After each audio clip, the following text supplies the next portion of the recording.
Aeropuerto Internacional de Kuala Lumpur, uno de los aeropuertos más grandes y utilizados de Asia. Como muchos otros centros de distribución del mundo, cientos de vuelos despegan desde aquí cada día. 7 de marzo de 2014. Tan solo unas horas antes de su salida programada, 227 pasajeros facturaban su equipaje para el vuelo MH370. Volaría por la noche y aterrizaría en Pekín a las 6:30 de la mañana. Primero, los pasajeros tuvieron que pasar el control de seguridad aeroportuaria. Mientras comprobaban sus documentos y su equipaje, el Boeing 777 era preparado para el despegue. Los 12 miembros de la tripulación del vuelo 370 acudieron a trabajar y se dirigieron hacia el avión. Ellos también pasaron el control de seguridad. Control del personal de vuelo. Lo que hemos aprendido del vuelo MH370 es que hay que hacer algo más con respecto a la propia tripulación del avión. Este vídeo de seguridad muestra al comandante Zahari Ahmed Saad y a su segundo, Farig Abdul Hamid, pasando por un escáner antes de subir al avión. La manera más fácil de pasar por seguridad y dañar a la aviación es a través de la tripulación. Nadie les registra. En muchos países solo se comprueban los antecedentes de los pilotos en el momento de ser contratados por la línea aérea, pero antes de un vuelo simplemente pasan por el escáner. Según parece, el capitán pasa por el arco detector y entonces el oficial de seguridad se le acerca y literalmente le da una palmadita en el pecho y le deja pasar. Ahí tenemos un importante fallo. Si hubiera una manzana podrida entre los pilotos, corres el riesgo de que alguien use algún truco para desaparecer del cielo. Mientras la tripulación se dirigía hacia el avión, los pasajeros pasaron por el control de pasaportes. Control de pasaportes. 2 pasajeros a punto de embarcar en el vuelo 370 viajaban con pasaportes robados que no fueron detectados. El hecho de que no se comprobara de la forma adecuada la identidad de la gente que embarcaba en el avión me preocupa profundamente. Más tarde, fueron identificados como 2 solicitantes de asilo iraníes. Pero ¿cómo consiguieron pasar por el control de pasaportes sin ser detectados? La Interpol tiene una base de datos de más de 40 millones de pasaportes robados o perdidos. Todos los países que colaboran con la Interpol, aproximadamente 160, tienen acceso a la base de datos, pero por desgracia no es obligatorio que tengan que usarla. De hecho, la mayoría de los países, entre ellos Malasia, no la usan normalmente con sus pasajeros. Este fallo podría aumentar la presión para cambiar los protocolos concernientes a los pasaportes. Creo que a partir de ahora la base de datos de la Interpol se usará con mucha más frecuencia, pero el acceso ha de ser más sencillo. Tras mostrar sus pasaportes como el resto de pasajeros, los que viajarían en el vuelo MH370 pasan por otro control de seguridad. En este, comprueban que no llevan explosivos, armas o materiales peligrosos. Comprueban nuestro equipaje de mano y pasa por escáneres, pero todo indica que hay alguna grieta.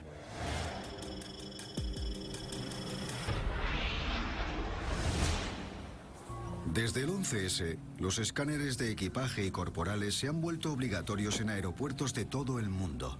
Pero el proceso no es tan exhaustivo como pensamos. Nuestro equipaje de mano no siempre recibe la atención necesaria. Cuando nos tiramos una hora en la cola, pensamos que hay mucha seguridad.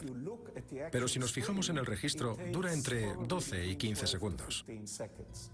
Hay una persona sentada enfrente de la pantalla del equipo de rayos X y ve una imagen diferente cada 8 segundos.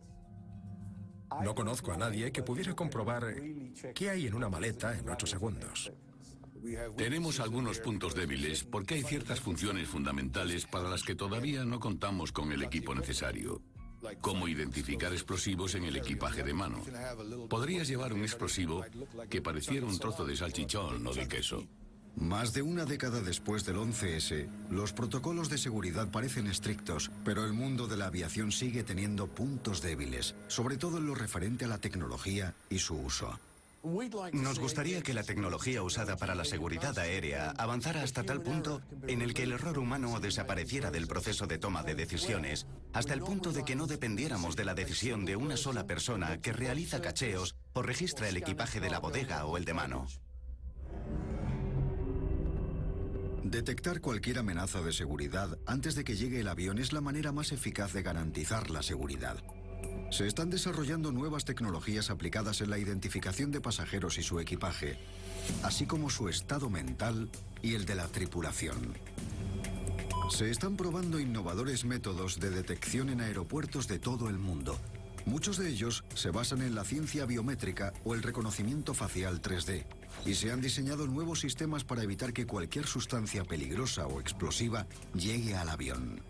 Se podría mejorar la tecnología para el control del equipaje de mano que se sube al avión, de manera que un sofisticado algoritmo dentro de una máquina de rayos X pudiera detectar la presencia de un dispositivo explosivo y contenerlo automáticamente. No hay ninguna prueba que relacione a la tripulación con la desaparición del avión, pero surgen preguntas sobre la necesidad de evaluarla de forma regular. Existen nuevas técnicas que se centran en indicadores fisiológicos y psicológicos. El sistema verifica tu identidad por el movimiento de ojos, pero también puede determinar si estás borracho, si tienes un problema o si estás nervioso. Es necesario comprobar que por lo menos el piloto, el copiloto y el sobrecargo no hayan sido coaccionados antes de entrar en la cabina del avión. Al analizar la conducta, el nerviosismo o la sudoración, indicaría que esa persona podría estar tramando algo. Pero gran parte de esta tecnología está aún en desarrollo, y para las autoridades aeroportuarias del mundo es cuestión de si los gastos compensan el riesgo. Es necesario compartir esta tecnología. Lo que tenemos que hacer es llevar estos avances tecnológicos de los países desarrollados a los que están en vías de desarrollo. Tras pasar los controles de seguridad, el despegue del MH370 es aprobado a las 0:40 de la noche.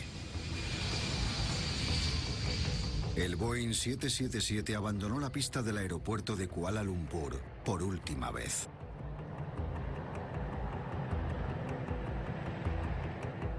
En su ruta hacia Pekín, el MH370 cruzaría el espacio aéreo del vecino Vietnam. Un vuelo tiene que cumplir ciertos protocolos al pasar del control de tráfico aéreo de un país al siguiente. Al abandonar la primera zona, el piloto recibirá la información de la frecuencia de radio para la siguiente. Entonces llamará e informará a la siguiente zona de dónde se encuentra y de que está a punto de entrar en esa zona. Pero durante una transferencia puede producirse un silencio de algunos segundos. En el mundo de la aviación, esto se conoce como fallo radio. El control de tráfico aéreo malayo dio instrucciones al MH370 para sobrevolar la siguiente zona, Vietnam. Tenían que llamar a Ciudad Ho Chi Minh y que les asignaran una frecuencia de radio para hacerlo. Pero hasta donde sabemos, esa llamada nunca se realizó. Lo que nos lleva al siguiente cabo suelto. Las últimas palabras del vuelo que resonarían en el aire. Buenas noches, Malasia 370.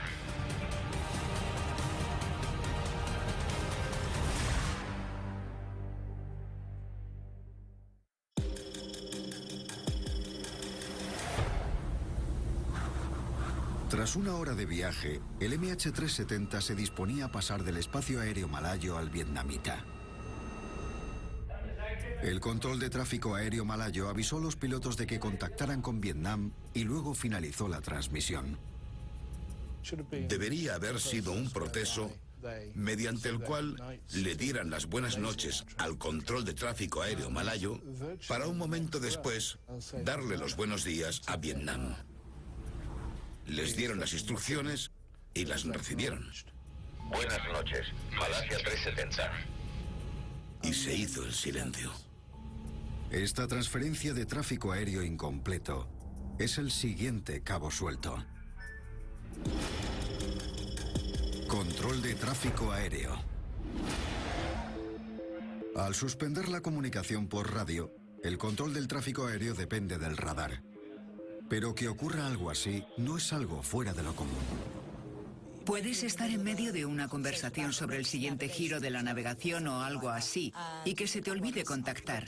Esas cosas pasan, obviamente no debería ser así, pero pasan. Pero el llamado agujero negro entre los diferentes controles de tráfico aéreo internacional es la oportunidad perfecta para aquellos que tengan malas intenciones. Si planeas la desaparición de un avión, podrías empezar por ahí. Tienes unos 5 minutos de cortesía antes de que se lleve a cabo una investigación seria. Y lo que es más preocupante, 2 minutos después de las últimas palabras del MH370, el transpondedor, el dispositivo del avión que permite rastrearlo por radar, dejó de funcionar. Con 20.000 vuelos simultáneos en el aire, los transpondedores son la principal herramienta para que el control de tráfico aéreo pueda localizarlos. Un transpondedor es un dispositivo del avión que es pasivo. Pero en cuanto recibe ciertas ondas de un radar en tierra, se despierta. El radar transmite una pregunta que básicamente significa ¿quién eres? Y entonces responde con un mensaje digital que dice: soy yo, estoy aquí. Dependiendo de la complejidad del sistema, puede aportar más información sobre el avión, su altitud y su posición. Cuando sobrevoló el mar de China, se hizo el silencio en la radio y no apareció ningún mensaje del transpondedor en las pantallas. El control del tráfico aéreo vietnamita esperaba la llegada del avión a su espacio aéreo según lo previsto. Pero de la 1:21 en adelante, no pudieron ver ni oír al MH370. Que un avión desaparezca de las pantallas de los radares y no establezca ninguna comunicación es algo que al control de tráfico aéreo le cuesta mucho sobrellevar. A ciegas, sin el transpondedor, control de tráfico no sabía que el 777 había abandonado su rumbo. Se dirigía al oeste, totalmente en dirección contraria. El porcentaje de aviones desaparecidos es muy, muy bajo. Pero ha ocurrido antes, con devastadoras consecuencias, como en el 11S, cuando los secuestradores se hicieron con el control. Lo primero que hicieron fue silenciar el avión. Apagaron el transpondedor e interrumpieron las transmisiones por radio. Nadie sabía dónde estaban esos aviones. Esa tragedia provocó un cambio global en el protocolo.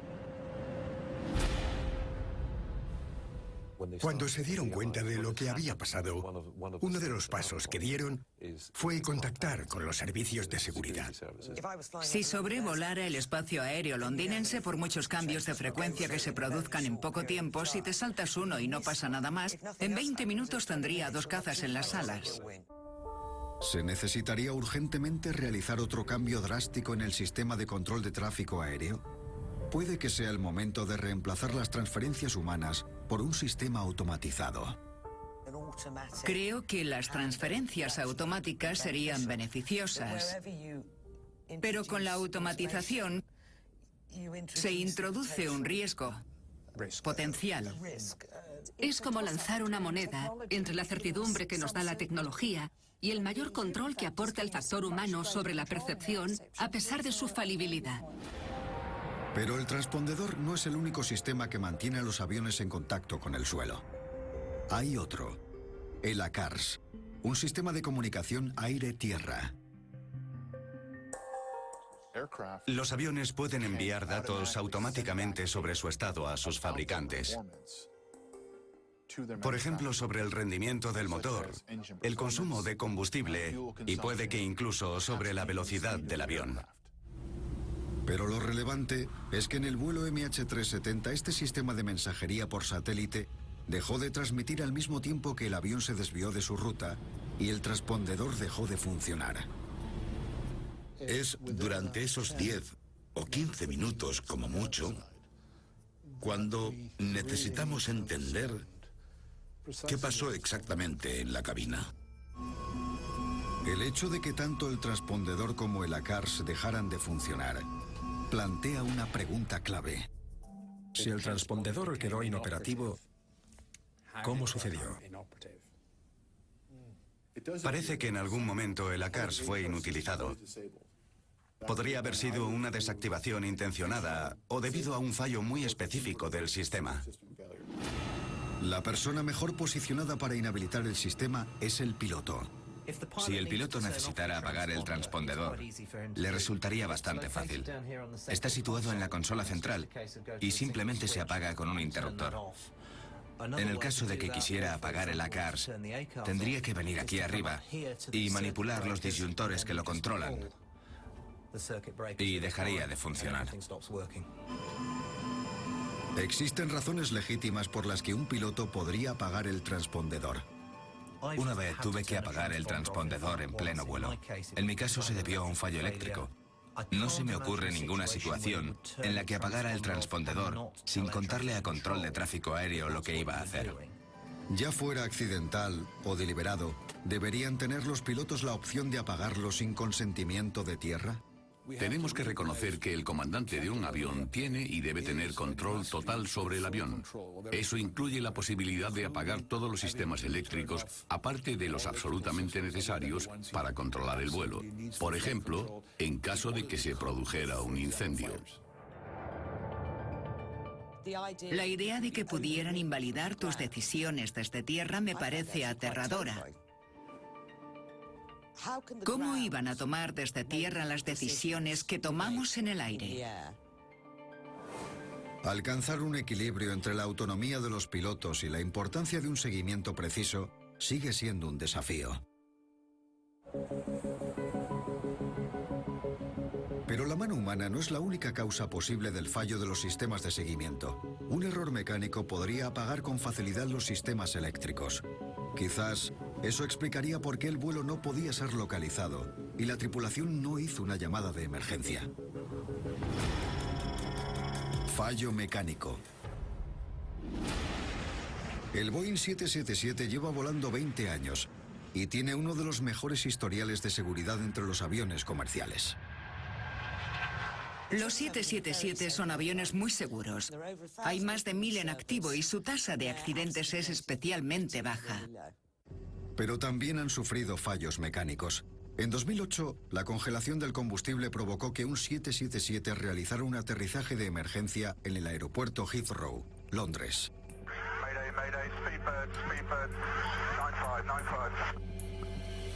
Pero lo más probable que hubiera ocurrido en el vuelo MH370 sería un incendio en la cabina, como el del 667 de Egypt Air.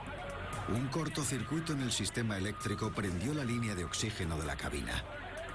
30 segundos después, las llamas habían quemado un agujero del tamaño de una maleta en el fuselaje. Si la culpa hubiera sido de un fallo mecánico, podría explicar por qué el MH370 giró inesperadamente hacia el oeste. Ante cualquier indicio de humo, fuego o algo parecido, lo primero que haces es aterrizar lo antes posible. Si hubiera ocurrido algo parecido durante el vuelo 370, eso explicaría el giro, por orden, vuelo, navegación y comunicación. No me sorprende que no consiguieran mandar un mensaje de emergencia, porque si se hubiera producido un incendio en la cabina, habrían tenido 20 o 30 segundos, y eso no es mucho tiempo. Pero no hicieron ningún intento de aterrizar. El MH370 volaba en dirección contraria, hacia el mar. Aunque el transpondedor y la radio hubieran sido inhabilitados, todavía funcionaba una vía de comunicación, las señales o pulsos de la antena del satélite. Los pulsos son una respuesta automática del avión que dicen, sí, sigo aquí. Las señales siguieron transmitiéndose 6 horas después de que el avión se hubiera desviado de su rumbo. Este hecho sería vital en la búsqueda del vuelo MH370. Aunque en sí mismas, esas señales no aportan ningún dato de dónde podría estar el avión, gracias a ellas, sabemos que el avión voló cierto número de horas antes de perder el contacto. Por eso sabemos que el avión voló hacia los 40 grados de latitud, cuyos fuertes vientos hacen que sea una de las zonas más inhóspitas del sur del Océano Índico. Pero ¿quién estaba al mando? ¿El hombre o la máquina. Si el comandante hubiera dejado de controlar el avión, el piloto automático normalmente hubiera tomado el control hasta aterrizarlo en su destino, salvo que se hubiera quedado sin combustible o hubiera pasado alguna otra cosa. Como un avión fantasma, ¿habría llevado el piloto automático al MH370 hasta su último paradero? El mundo entero se preguntaba dónde habría ido a parar.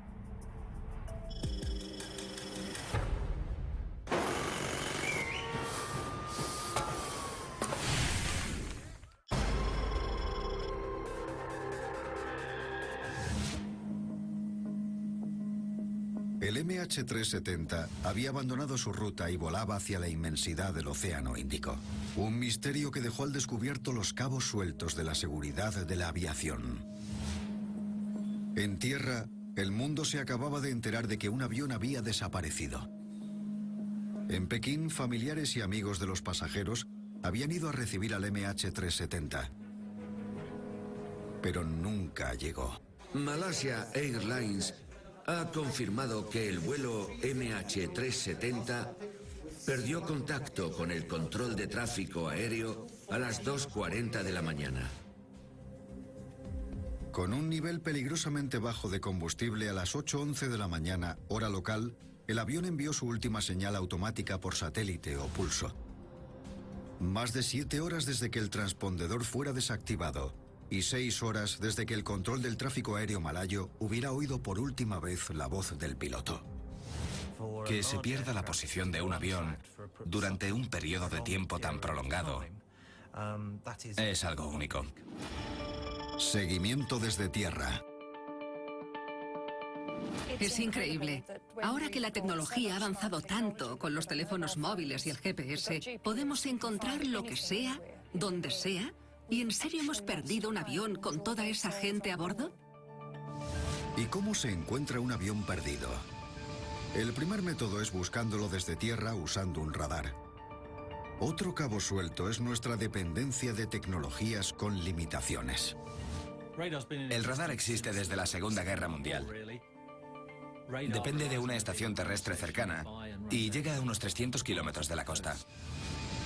El MH370 desapareció de los radares del control de tráfico aéreo cuando su transpondedor fue desactivado, llevando menos de 1 hora de vuelo y 2 minutos después de que el copiloto hubiera dado las buenas noches. El ejército, que usa un radar primario que no necesita un transpondedor, seguía siendo capaz de rastrear el avión, pero tras 90 minutos también lo perdieron de vista. El radar primario tiene sus limitaciones. Tiene un alcance aproximado de 190 kilómetros para localizar el avión, así que es bastante limitado. Los radares del ejército malayo detectaron un objeto no identificado que más tarde asumirían era el MH370, en un punto al sur de Phuket. Los registros de los radares también confirmaban que el avión giró hacia el oeste. El problema fue la falta de estaciones terrestres que abarcaran varios cientos de kilómetros desde la costa. En realidad, no cubrimos gran parte del mar donde parecía que se había dirigido el avión. Así que ¿vio alguien cómo el avión desaparecía del radar? Y de ser así, ¿quién? Rastreo por satélite. Hay más de 1000 satélites en órbita alrededor de la Tierra. Ejércitos y empresas se han gastado billones en tecnología para satélites. Un satélite de observación puede enfocar objetos de tan solo medio metro de largo a cientos de kilómetros de distancia. ¿Entonces habrían detectado el avión desaparecido? La gran mayoría de los satélites de observación orbitan cerca de la Tierra, solo a unos cientos de kilómetros de altitud, y se mueven muy rápido. Así que hacer una foto desde un satélite de algo que está en la superficie de la Tierra es como ir conduciendo por la calle e intentar, con unos prismáticos, leer los números de los portales al pasar. Países como China, Rusia y Estados Unidos se mostraban reticentes a compartir los datos de sus satélites, ya que podrían revelar su capacidad militar. Vigilancia militar. Una pregunta interesante es en qué fase de la búsqueda se usaron estas capacidades militares para intentar solucionar el problema.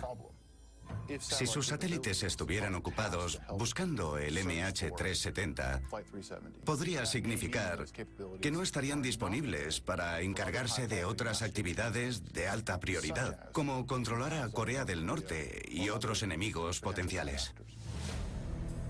Malasia pidió a otros países que compartieran datos de radares y satélites que pudieran ser útiles. El ejército estadounidense tiene algunos satélites dedicados a detectar misiles. Pero esos satélites funcionan con firmas térmicas. Un avión en pleno vuelo no genera una firma térmica. Si se hubiera producido una gran explosión, probablemente estos satélites la hubieran detectado. Pero los altos cargos estadounidenses dijeron que esos sistemas no habían descubierto nada que hubiera podido tratarse de una gran explosión. Lo cual nos lleva al misterio de qué podría haber pasado. Puede que el ejército estuviera más implicado de lo que sabemos en realidad. Pero el tema de la seguridad nacional siempre dejará huecos en la información que se transfiere. Protocolo internacional. Con pocos datos con los que seguir, los malayos necesitaban desesperadamente información y cooperación de sus países vecinos y de la comunidad internacional. En los primeros momentos de la investigación, teníamos un montón de información, a veces contradictoria, y la zona de búsqueda cambiaba mucho, lo cual hizo que perdiéramos bastante tiempo. La búsqueda desde tierra se vio entorpecida por la falta de información. No hubo un diálogo eficiente entre países y autoridades de aviación, lo cual dificultó el hacerse una idea global de lo que ocurría. Había una crisis tras otra y tras otra, pero no se gestionaban. Las informaciones que recibimos en las primeras fases sobre la posición del avión deberían haber sido filtradas a un nivel muchísimo más alto, a una autoridad mayor. Una empresa de satélites británicos, Inmarsat, desveló una información sobre las señales que el avión enviaba por satélite, pero fue ignorada. Hasta que quizá fue demasiado tarde. Al perder este avión, lo que hemos descubierto es que los diferentes países no se coordinaron bien y perdieron mucho tiempo. Existen protocolos a seguir en caso de desastres internacionales, pero las circunstancias de la desaparición del MH370 eran únicas. Para organizar un dispositivo de búsqueda en aguas internacionales, la nación afectada puede acogerse a la Carta Internacional El Espacio y los Grandes Desastres para recibir la ayuda de países como Estados Unidos y China. Los miembros dedicarían uno o más de sus satélites a recopilar imágenes de la zona especificada y proporcionárselas al país que se hubiera acogido a la carta. Sin embargo, en la carta no se estipula exactamente en qué forma llegará esa ayuda o asistencia. Depende de los países que tienen que realizar el trabajo preliminar. Probablemente se puede hacer más a la hora de cooperar entre diferentes organizaciones y países que tengan distintas capacidades, especialmente en la observación y comunicación por satélite. Los protocolos están ahí, pero los países implicados necesitan encontrar la manera de comunicarse de forma más rápida y eficiente. Parece que el misterio sin resolver del MH370 podría conseguir que algunos países se pusieran de acuerdo para dar una respuesta estandarizada y puede que evolucionara un organismo verdaderamente global, cosa que hace falta. Mientras el mundo entero buscaba el MH370 en el mar de China Meridional, en Londres, los técnicos de Inmarsat decidieron intentar localizar el avión partiendo de los datos de las señales por satélite o pulsos. El sistema seguía emitiendo pulsos de manera automática. Desde la estación terrestre se enviaban señales que básicamente preguntaban al avión, ¿estás ahí? Y el avión respondía, sí, estoy aquí. Eso ocurría aproximadamente cada hora, según una frecuencia de tiempo programada con antelación. Pero las señales que envía un avión no se usan para localizarlo. A pesar de la falta de información, el equipo de Londres aceptó el desafío. Los programadores usaron las 8 señales que el avión envió para averiguar su posible ruta aérea. Su análisis aisló 2 posibles recorridos que podría haber realizado el avión. Uno se dirigía hacia el norte, entre Tailandia y Kazajistán, y el otro hacia el sur, entre Indonesia y el sur del Océano Índico. Usamos las diferencias en la velocidad a la que la señal fue enviada desde el avión al punto fijo del satélite en el espacio. Eso se llama el efecto Doppler. Imaginaos el silbato de un tren que se oye más alto al irse acercando y luego más bajo al alejarse. Lo que hicimos fue buscar esas señales y decidir si el avión estaba siguiendo una ruta en particular. El equipo fue un paso más allá y diseñó complejos algoritmos para analizar datos antiguos de otros 777 de Malaysia Airlines que hubieran volado hacia Pekín. Al hacerlo, fueron capaces de averiguar la ruta que probablemente hubiera seguido el avión, la del sur. Eso les permitió llegar a una suposición bastante probable de dónde podría haber ido el avión. Entonces, probaron su teoría con otros 6 aviones que volaban ese mismo día y funcionaba. Luego, al aplicar el modelo al caso del MH370, pudieron demostrar de forma bastante convincente que probablemente hubiera seguido la ruta sur. La zona de búsqueda se había reducido a una franja de 160 kilómetros en el Océano Índico al oeste de Perth. El primer ministro malayo comunicó la noticia. De acuerdo con estos nuevos datos, el vuelo MH370 habría desaparecido en el sur del Océano Índico. Cuando los investigadores averiguaron el lugar más probable en el que se habría estrellado el avión, se organizó una operación internacional de búsqueda y rescate. Hay una incertidumbre sobre lo que pasó y no podemos consentirlo. Necesitamos saber qué ocurrió para poder evitarlo en el futuro. Pero todavía quedaba por encontrar una prueba crucial: el registrador de datos de vuelo y la grabadora de voz de la cabina, las cajas negras. Esas 2 unidades deberían sobrevivir a un impacto considerable y también a una inmersión en el mar. Si los investigadores pudieran encontrar las cajas negras, podría tratarse del cabo suelto más complicado de todos.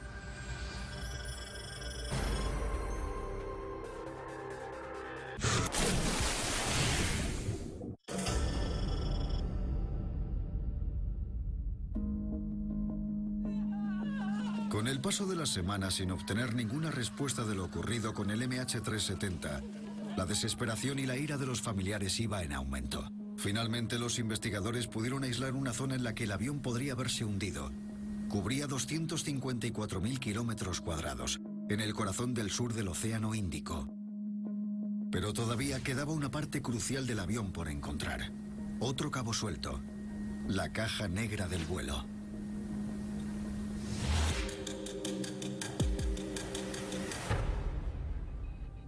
Cuando identificamos los restos de un avión, buscamos las cajas negras, los dispositivos de grabación. La pregunta es, ¿qué pueden contarnos? La caja negra. Una caja negra se divide en 2 partes y ambas están situadas en la parte trasera del avión. La grabadora de la cabina graba las voces y el sonido mediante 4 micrófonos repartidos por la cubierta. El registrador de datos del vuelo recopila información de diferentes sensores repartidos por el avión. Un Boeing 777 tendría hasta 1500 parámetros diferentes. Registraría la velocidad, la altitud, la despresurización de la cabina, una gran variedad de parámetros. Las cajas negras tienen una baliza submarina que se activa al entrar en contacto con agua salada. Emite un pulso, una pequeña señal regular que nos va a indicar su posición. Para localizarla, hay que encontrar esa señal, que no tiene mucho alcance, solo unos cuantos kilómetros. El MH370 ha mostrado un punto débil en el diseño de la caja negra. Lo malo es que puede ser muy difícil encontrarla, sobre todo si el avión se estrella en el mar, que es una de las cosas que hemos visto con el MH370. Hoy en día la baliza submarina tiene una batería que dura 30 días, aunque se están llevando a cabo cambios para que dure 90 días, pero se avanza lentamente. Otro fallo vital de la caja negra es que incluso aunque sea descubierta, la grabadora no revelaría lo ocurrido en la cabina cuando el avión cambió de rumbo. Una desventaja del sistema de grabación es que tiene una duración de 2 horas, y eso es insuficiente. Podríamos perdernos lo que ocurrió, y eso supondría un problema, porque va escribiendo sobre esos datos. El tiempo pasaba Y la búsqueda del MH370 continuaba. Se había convertido en la mayor búsqueda aeromarítima multinacional de la historia, en la que participaban 26 países. Creo que un comandante de la Marina australiana hizo el mejor comentario cuando alguien le preguntó si era como buscar una aguja en un pajar. Dijo, todavía estamos buscando el pajar, por no decir la aguja. Mientras la esperanza se desvanecía, 4 largas semanas después de la desaparición del MH370, unos barcos chinos y australianos detectaron unas señales que podrían proceder de la caja negra. Equipos británicos, australianos y estadounidenses están usando dispositivos de escucha y sonar para detectar los pulsos de la caja negra. La búsqueda se intensificó 1.600 kilómetros al noroeste de Perth, pero encontrar y recuperar la caja negra del montañoso fondo marino sería el más difícil todavía. El tiempo corre en su contra. Han pasado 28 días desde la desaparición del avión y las baterías de la caja negra solo duran 30. Incluso aunque encontraran la caja negra, nunca revelaría los detalles de lo que ocurrió exactamente durante el vuelo MH370. Este caso podría cambiar la mentalidad de la industria para que se incluyeran más datos a lo largo de un mayor periodo de tiempo en las cajas negras. La trágica pérdida de 239 personas ha mostrado las limitaciones de la tecnología usada en la aviación. En un mundo en el que podemos usar teléfonos móviles con más capacidad de almacenamiento que una caja negra, ¿habrá llegado el momento de aplicar esa tecnología a la aviación?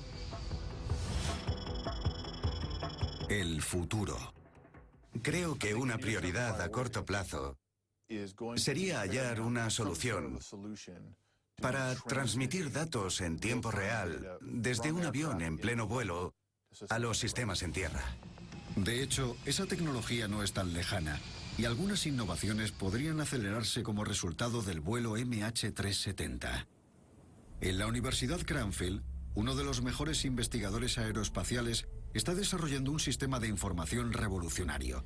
Transmisión en cadena que enviaría datos en tiempo real desde un avión.